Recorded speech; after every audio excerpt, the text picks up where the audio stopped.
کبھی کبھی انسان کے پاس عزت کم اور دکھاوا زیادہ ہوتا ہے۔ لوگوں کے سامنے جیب بری ہوئی نظر آتی ہے، کپڑے مہنگے ہوتے ہیں، گاڑی اچھی ہوتی ہے، دسترخوان بڑا ہوتا ہے، لیکن گھر واپس آتے ہی قرض کی فکر نیند چھین لیتی ہے۔ چند گھنٹوں کی واہ کے لیے انسان مہینوں کی پریشانی خرید لیتا ہے۔ سب سے عجیب بات یہ ہے کہ جن لوگوں کو خوش کرنے کے لیے ہم اپنی حیثیت سے بڑھ کر خرچ کرتے ہیں، وہی لوگ مشکل وقت میں ہمارے ساتھ کھڑے نہیں ہوتے۔ السلام علیکم، میں ہوں عبد المجید اور آپ تمام دیکھنے اور سننے والوں کو خوش آمدید۔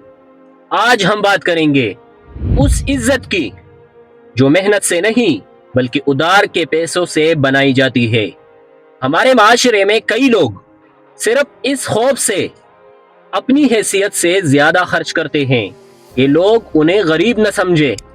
شادی ہو تو قرض لے کر بڑا حال، مہنگا کھانا اور بڑی محفل، گھر میں کوئی خوشی ہو تو اپنی استطاعت سے بڑھ کر خرچ، اور پھر اگلے کئی مہینے وہی انسان قرض اتارنے کے فکر میں پریشان رہتا ہے۔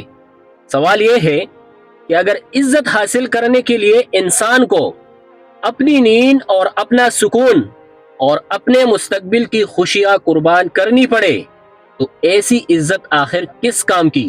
لوگ چند گھنٹے تمہارے تعریف کریں گے، تمہاری گاڑی دیکھیں گے، تمہارے کپڑوں کی بات کریں گے، تمہارے دسترخوان کی تعریف کریں گے، لیکن جب تم قرض اتارنے کے لیے پریشان ہوں گے تو شاید ان میں سے کوئی تمہارے دروازے پر کڑا نظر نہ آئے۔ اصل عزت وہ نہیں جو لوگوں کو دکھانے کے لیے خریدی جائے، اصل عزت وہ ہے جو انسان کے کردار سے پیدا ہو۔ ایک غریب اگر حلال کماتا ہے، کسی کا حق نہیں مارتا، وعدہ پورا کرتا ہے، ضرورت مند کی مدد کرتا ہے اور اپنی کمائی میں سکون سے زندگی گزارتا ہے تو وہ اس شخص سے کہیں زیادہ عزت والا ہے جو دوسروں کو متاثر کرنے کے لیے قرض میں ڈوبا ہوا ہو۔ یاد رکھو، مہنگا لباس انسان کو بڑا نہیں بناتا، بڑی گاڑی انسان کو عظیم نہیں بناتی، اور بڑا دسترخوان انسان کا کردار نہیں بدلتا۔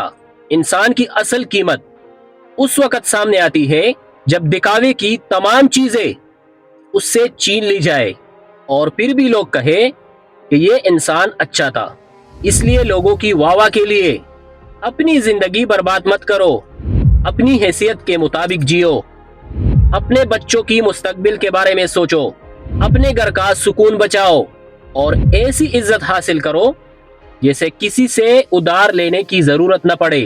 اور آخر میں ایک سوال چھوڑ کر جانا چاہتا ہوں، آپ کے خیال میں لوگوں کو دکھانے کے لیے قرض لینا سمجھداری ہے یا اپنی حیثیت کے مطابق سادہ زندگی گزارنا؟ اپنے خیالات کمنٹ میں ضرور بتائیں۔ اگر آپ کو یہ ویڈیو اچھی لگی ہو تو ویڈیو کو لائک کریں اور چینل کو ضرور سبسکرائب کریں۔ تب تک کے لیے اللہ حافظ۔